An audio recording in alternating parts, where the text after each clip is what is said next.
Et là, le Ah mec bah me ça dit c'est bien du hello, hein. Hello, raconte sa life. coucou, j'espère que vous allez bien. Alors aujourd'hui, je vais commencer une série d'épisodes qui seront sur les images de la femme. Et en fait, c'est une réflexion que j'ai eue, je sais plus quand, mais en gros, l'idée c'était de me dire, bah waouh, genre c'est fou, en grandissant, j'ai eu tellement d'images de la femme qui sont imposées à moi de par les films, les magazines, parce que j'ai entendu, par mon entourage, que bah, ça a quand même un peu façonné ma vision de me voir et de voir les autres femmes. Et du coup, je voulais un peu genre décortiquer ça, donc c'est pas non plus un podcast scientifique et tout. Mais voilà, j'ai demandé aussi à des amis de faire des sortes de témoignages, de me dire ce qui leur venait à l'esprit, quoi. Et du coup, je vais faire plusieurs thématiques. Et en fait, là, celle qui est revenue le plus, on va dire, enfin pour le moment, c'est la thématique de l'âge et le fait que le vieillissement, il est vraiment perçu de manière hyper différente selon si on est un homme ou on est une femme. Et donc voici une première citation de Simone de Beauvoir qui illustre quand même pas mal le phénomène.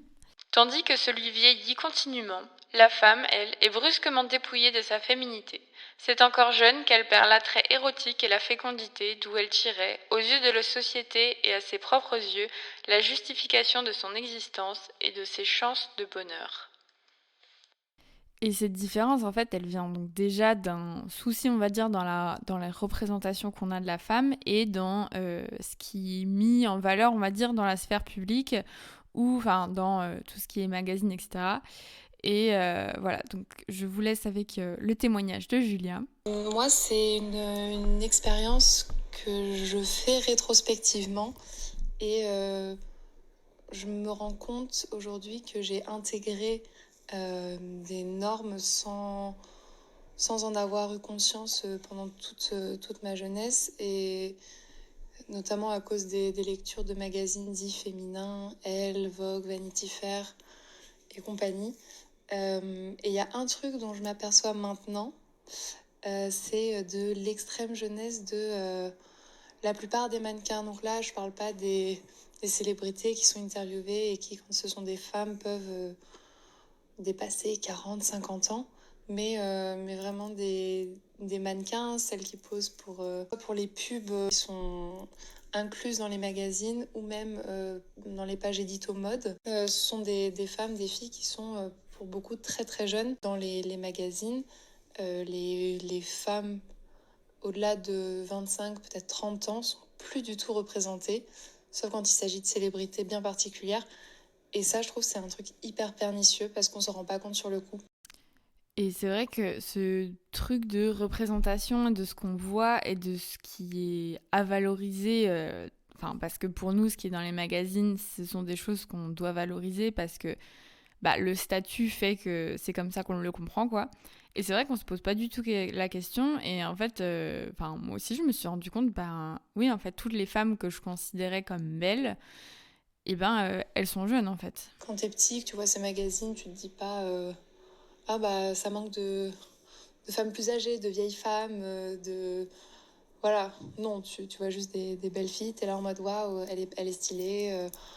Ce qu'elle porte, c'est beau, ça me plaît. Et basta. Et quand y a des numéros où on présente des femmes un peu plus âgées, on en fait la thématique du numéro. Spécial plus de 50 ans, spécial plus de 40 ans, etc. Alors que ça devrait être juste la norme et on ne devrait pas avoir à faire des numéros spéciaux pour présenter ce genre de personnes. Donc je pense qu'il y a un agisme qui est hyper prononcé dans ces magazines et hyper insidieux. Et ça me rappelle d'ailleurs, j'avais eu un coup une discussion avec ma grand-tante qui a donc, je sais pas, plus de 80 ans. Et ça se voit qu'elle a qu'elle a autour de 80 ans, quoi. Et en fait, même elle avait, la manière dont elle parlait, elle disait que limite elle avait honte d'être vieille et qu'elle savait que l'image qu'elle renvoyait n'était pas valorisante. Et elle se mettait vraiment pas en valeur en disant ah oui, moi tu sais, je suis juste une vieille, j'ai des rides et tout. Et elle disait des trucs du genre, ah bah oui, c'est sûr que je vais pas être mannequin. Enfin, c'était des choses un peu banales, mais du coup, je lui ai dit qu'en fait, maintenant, il y avait quand même un peu une tendance à changer, même si, bon, clairement, c'est très léger. Du coup, je lui ai expliqué que voilà, il y avait plus de types de femmes qui étaient représentées, etc. Et elle était hyper surprise, puisque, bon, elle l'avait pas forcément remarqué, parce qu'elle... Enfin, ça, c'est aussi un truc que j'ai remarqué par rapport aux réseaux sociaux, notamment. Et oui, je crois que la réflexion venait à la base de ses cheveux blancs. Et je disais que bah, maintenant, il y a des femmes qui assument plus leurs cheveux blancs ou gris et très jeunes. Et que, ben voilà, c'est un truc sur les réseaux sociaux. Et ça l'a rendue hyper heureuse. Et genre, elle était hyper surprise. Et enfin, je trouvais ça dingue comme... Je me surprends aujourd'hui à me faire des réflexions en mode mais je suis vieille et tout. Et c'est vrai que ben, le fait de valoriser des femmes jeunes, ça fait peur en fait de vieillir ensuite. Et j'avais aussi vu un article, alors je suis désolée, je pourrais pas vous citer la source, mais qui expliquait qu'en fait il y avait beaucoup de femmes au cinéma qui étaient jouées par des actrices donc beaucoup plus jeunes que l'âge du personnage. Et en fait tout ce genre de mécanisme et de fait quoi contribue à ce qu'on ait toujours une image valorisée de la femme jeune et pas forcément voilà, d'une femme plus vieille et qui a des signes de vieillesse quoi. Et en fait, je me rends compte maintenant que je vais avoir atteint l'âge canonique de 26 ans, ce qui, dans l'absolu, n'est pas énorme. Mais en fait, je m'aperçois que je me fais des réflexions en mode ah bah, ça y est, j'ai passé mon prime et maintenant, c'est le début de la vieillesse et ça va être une longue pente descendante. Alors que pas du tout. C'est vrai qu'à partir de 25 ans, on dit oui, la peau produit moins de collagène, oui, c'est là que ça devient plus compliqué de conserver sa masse musculaire, des choses comme ça. Et je pense aussi, moi j'en ai vu, j'ai l'impression énormément des pubs pour la crème anti-rides. J'ai vu ma mère en utiliser et du coup c'est vraiment un truc que j'ai intégré, genre ah bah oui c'est pas bien d'avoir des rides. Ou mes parents qui commentaient, bon pas en face, mais qui disaient ah ouais dis donc elle a vieilli ou elle fait vieille. Et en fait dans l'intonation ça se sentait que c'était pas un truc valorisé quoi. Et au contraire, bah, ma mère elle fait assez jeune pour son âge. Et en fait, j'ai tellement entendu de compliments, genre ah bah t'as de la chance de faire jeune et tout. Et ça, c'est un truc qui diffère tellement, enfin quand t'es un mec et quand t'es une fille. Et donc voici un autre témoignage qui nous le prouve encore une fois. Hello hello, c'était dans un de mes tafs. On était en groupe et on s'amusait à deviner l'âge des uns et des autres. Et à un moment, il y a quelqu'un qui me donne 50 plus que l'âge que j'ai. Donc j'ai 25 ans et il me donnait 30 ans. Et il y a d'autres personnes, c'était que des mecs d'ailleurs. Enfin, il y avait 15 mecs et moi. Et du coup, en fait, il y a d'autres personnes qui avaient eu un âge plus âgé. Et tout le monde disait, oh, stylé et tout. Parce que tu fais plus âgé et t'es dans la vingtaine, tu fais la trentaine. Enfin, c'est stylé. Et du coup, moi, il y a un mec qui pense que j'ai 30 ans. Et du coup, il dit 30. Et là, tous les autres font « Ah, coup dur, horrible et tout ». Donc vraiment, tout dans le double standard de si t'es une femme vieille, bah c'est dégueulasse. Alors que si t'es un mec qui fait âgé, bah t'es frais et sexy, quoi. Donc c'était assez terrible. Et j'ai rien dit, j'ai juste dit « Ah, marrant, on m'a jamais trop donné en plus que mon âge. » Enfin, vraiment comme si j'avais pas entendu les remarques, en fait. J'ai vraiment fait... la technique de l'autruche pour éviter le malaise, quoi. Mais c'était très bizarre. Enfin, moi, personnellement, j'étais pas gênée par rapport à l'âge, mais j'étais ultra malaisée de la réaction du groupe. Et ça me rappelle aussi une fois, donc moi ça m'arrive pour le coup assez souvent qu'on me dise que je suis plus jeune que mon âge, et c'est toujours un truc qui est valorisé. Et donc une fois j'étais en boîte et je m'étais fait des potes un peu random quoi, qui avaient 19 et 20 ans, et ma pote était au fumoir, on était à côté, et il y a une fille qui passe et qui nous fait mais non, à votre âge là, à votre âge vous fumez. Et moi je lui fais mais tu penses que j'ai le même âge qu'eux? Et parce qu'en fait, ouais, genre, ça me faisait rire que, je sais pas, elle pensait vraiment qu'on avait le même âge. Et elle me fait, bah oui, vous avez quoi, 20 ans à tout casser? Et je lui fais, non, mais moi j'ai 25, enfin, j'ai vraiment 50 plus qu'eux. Et pour moi, dans ma tête, c'est un peu des bébés, du coup, je trouvais ça marrant. Et elle me fait, oh, ah ouais, oh, mais la chance, ah, mais franchement, mais c'est super et tout, t'as trop de chance.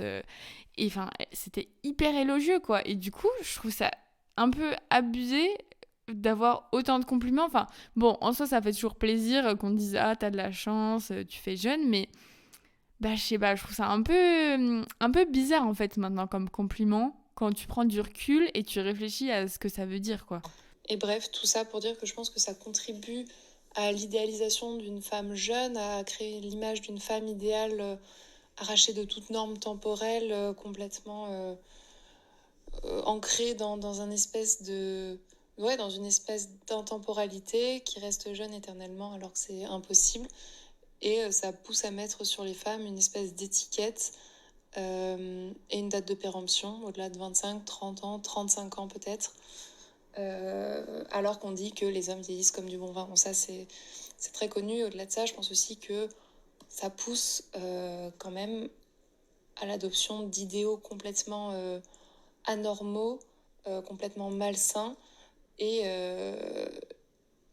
et à des comportements, mais complètement hors la loi aussi de la part de certains hommes. Je dis pas que c'est de la faute des magazines, mais les magazines véhiculent un idéal sociétal pourri. Et là, j'avoue que ça m'a tellement rappelé le livre de Vanessa Springora qui s'appelle Le consentement. J'ai fait un épisode dessus avec Léo et c'est dans son podcast qui s'appelle Rien de spécial. Et bah, en fait, voilà, c'est sur un homme célèbre qui était vraiment connu pour aimer les très jeunes filles. Enfin, vraiment mineures. Donc quand même autour de 14 ans, je crois, mais peut-être même 12-13. Enfin, c'est vraiment... c'est un livre pas hyper joyeux, mais pas aussi dur. Par exemple, récemment, j'ai lu Une femme sur deux. Je suis une sur deux. Et ce livre, j'ai trouvé hyper dur à lire. Enfin bref, je m'égare. Mais tout ça pour dire que, voilà, c'est le fait de valoriser à ce point la jeunesse chez la femme, bah ouais, ça a des conséquences. Et c'est pas seulement en termes d'image de soi. Et ça peut avoir d'autres problèmes plus profonds sociétaux. Voilà. Et bon, c'est un peu anecdotique et on en rigole, mais franchement, Leonardo DiCaprio, qui n'a jamais eu de copine depuis 25 ans, c'est dingue quand même. Et voilà, les gens en rigolent. Il y a quand même des critiques, mais je trouve que ça reste quand même gentil et je trouve ça quand même un peu choquant en fait quand on y réfléchit. Alors voilà, du coup, je trouve que toute cette valorisation de la jeunesse et ce fait de dire qu'on ne veut pas vieillir, bah déjà, ça met une pression énorme sur les femmes qui, du coup, essaient quand même souvent de le cacher, genre avec les teintures, en s'achetant de la crème. Il y en a qui vont jusqu'à la chirurgie. Et d'ailleurs, j'ai trouvé une citation de Simone de Beauvoir sur le sujet que je trouvais vraiment adaptée. Elle lutte, mais teinture, peeling, opération esthétique ne feront jamais que prolonger sa jeunesse agonisante. Voilà. Donc Simone, vraiment, elle a toujours le mot juste. Enfin, en fait, c'est une charge mentale en plus qu'on a et qui n'est pas ou très très peu présente sur les hommes parce que eux, bah voilà, s'ils vieillissent, c'est des hommes mûrs, ça veut dire que, je sais pas, ils ont de la maturité, peut-être un peu plus de pouvoir, de statut, alors que nous, juste, on est des vieilles peaux, quoi. Et c'est hyper fatigant, en fait, toujours cette dualité qu'il y a. Donc voilà, si c'est chez les hommes, c'est pas grave. Bah, un peu comme les poils, voilà. Genre, si c'est chez les hommes, c'est pas grave. Et pour les filles, non, on ne veut pas, il faut cacher. Et voilà. Et du coup, c'est hyper pesant. Et c'est vrai que moi, bah voilà, j'ai 25 ans et j'entends déjà des filles qui disent bah, je prends du collagène parce que voilà, je veux pas avoir de rides plus tard. En fait, c'est tellement de petites choses auxquelles on doit penser et c'est toujours se sentir jugé et regardé et avoir l'impression que, je sais pas, on doit quelque chose à la société, on doit pas avoir l'air vieille, on doit pas avoir l'air comme ceci, comme cela. Et ouais, c'est hyper fatigant. Et après, sinon, le seul moment où la tendance est inversée en quelque sorte, c'est quand il y a une hypersexualisation avec tout le phénomène de MILF Et voilà, enfin, genre, c'est une femme mûre, voilà, qui est hyper sexualisée. Et là, du coup, ça va. Mais en même temps, la personne ne va pas être valorisée pour ce qu'elle est en tant que personne, mais vraiment pour ce qu'elle représente et pour le côté excitation, fantasme, voilà quoi. Donc, je pense qu'on peut faire un épisode entier sur le sujet des MILF et il existe sûrement des podcasts très intéressants là-dessus. Donc, je vous laisse chercher ça et me les envoyer si vous les trouvez cool. Donc voilà, c'était un peu, j'ai l'impression, un épisode du genre on se plaint. Mais voilà, c'est juste montrer une réalité et en fait s'en rendre compte. Et aussi parce que c'est un truc que beaucoup de personnes, j'ai l'impression aussi de mon âge, ont vécu. Et on a été hyper influencés par tellement de choses sans s'en rendre compte que du coup c'est un peu perturbant de se dire ah mais ouais c'est dingue en fait. Et voilà, du coup le prochain épisode de la série sera sur un autre thème, j'ai pas encore décidé duquel. Voilà, si entre-temps vous voulez m'envoyer des audios donc sur des thématiques similaires, enfin l'image de la femme, ce que ça vous inspire et voilà, comment vous avez vécu ça dans votre enfance, s'il y a des pressions, je sais pas quoi, c'est avec grand plaisir. Donc sur mon Insta, Hello raconte sa life, c'est possible. Voilà, et sinon si vous voulez partager, mettre une bonne note, tout ça, ça me fait toujours très plaisir. Je vous fais des gros bisous et je vous dis à la semaine prochaine. C'était Hello, raconte sa life.